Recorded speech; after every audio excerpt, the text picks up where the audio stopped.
मित्रांनो, सामना हा रोमांचक स्थितीमध्ये आला होता.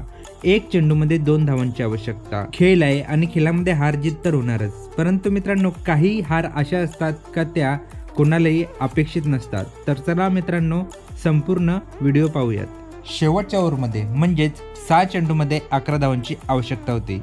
अशा स्थितीमध्ये सामना हा बॅटिंग करणारा संघही जिंकू शकतो आणि फिल्डिंग करणारे संघ जिंकू शकतो. म्हणजेच काय तर 50-50% सामना बॅलेन्स असतो. तर मित्रांनो, काय घडलं पहिल्या चेंडूवरती हे पाहूयात.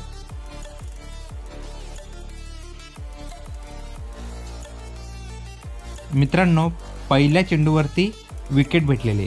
आता 5 चेंडू 11 धावांची आवश्यकता आहे. फिल्डिंग करणाऱ्या संघाला विकेट्स भेटलं, आता त्यांचं मनोबल वाढलेलं आहे. आता 5 चेंडू 11 धावांची आवश्यकता. काय होतं नेक्स्ट चेंडूवरती?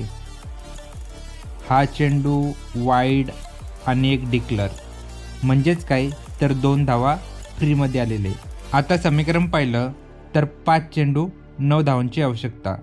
आता काय घडतंय ते पाहूया.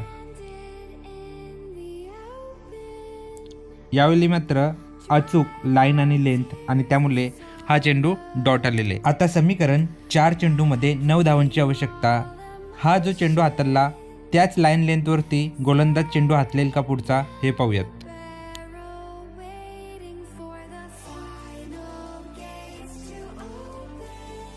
या चेंडूवरती मात्र गोलंदाजाने चूक केलेली आहे. चेंडू आहे तो लेंथ हाताळलेला आहे आणि त्यामुळं बॅट्समनला सोपं झालेलं आहे आणि या चेंडूवरती षटकार आलेला आहे. तर आता मित्रांनो 3 चेंडू 3 धावांची आवश्यकता. आता मात्र सामना बॅटिंग संघाकडे झुकलेला आहे, कारण की हा षटकार आलेला आहे आणि श्वास बॅटिंग संघाने घेतलेला आहे. आता 3 चेंडू 3 धावांची आवश्यकता. पुढचा चेंडू गोलंदाज कशा प्रकारे हातलेल हे पाहूयात. हा चेंडू जबरदस्त होता. बरोबर लाईन लेंथ, गुड लेंथवरून चेंडू उचली घेत आहे आणि या लेंथवरती जेव्हा जेव्हा बॉल पडतो त्यावेळेस बॅट्समन्सला मित्रांनो अडचण निर्माण होतेच. आता 2 चेंडू 3 धावांची आवश्यकता. षटकार मारल्यानंतर गोलंदाजाने कुठेतरी कमबॅक केलेलं दिसतंय. 2 चेंडू 3 धावा.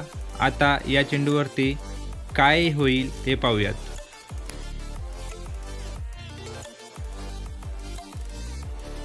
ओहो, हा चेंडू सुद्धा जबरदस्त होता. बॅट्समन्सच्या डोळ्याला स्पर्श करणारा हा चेंडू गुड लेंथवरून तेवढाच उचली घेतला आणि थोडीशी दुखापत बॅट्समन्सला झाली, परंतु या चेंडूवरती 1 धाव आलेली. आता समीकरण झालेले 1 चेंडू 2 धावांची आवश्यकता.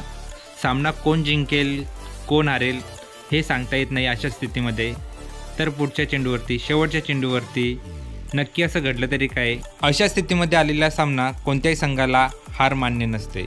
तर पाहूयात शेवटच्या चेंडूवरती नक्की घडलं काय. आपण थंबनेलमध्ये सुद्धा पाहिलं होतं की कोणत्याही संघाला 1 चेंडूमध्ये 2 धावांची आवश्यकता असताना हार मंजूर नसते.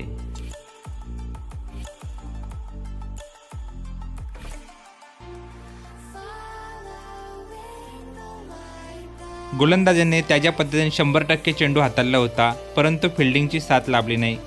1 चेंडूमध्ये 2 धावांची आवश्यकता. चेसिंग कंपल्सरी होती. 1 जरी धाव आली असती तरी फिल्डिंग संघ हा सामना जिंकला असता, परंतु हा पहा मित्रांनो जबरदस्त चेंडू होता, चांगला चेंडू म्हणू शकतो.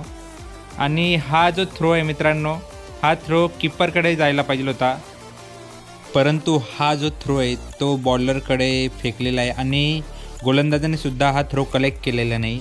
येथेही रनआउट होण्याची चान्सेस होती, परंतु त्याने थ्रो कलेक्ट केला नाही. मित्रांनो, ही सिच्युएशन जेवढी आपल्याला बाहेरून सोपी वाटते तेवढी सोपी नसते, कारण की जेवढे खेळाडू मैदानात असतात, फिल्डिंग करणारा असो बॅटिंग करणारा असो, प्रत्येकावरती मित्रांनो प्रेशर आणि प्रेशरच असतं.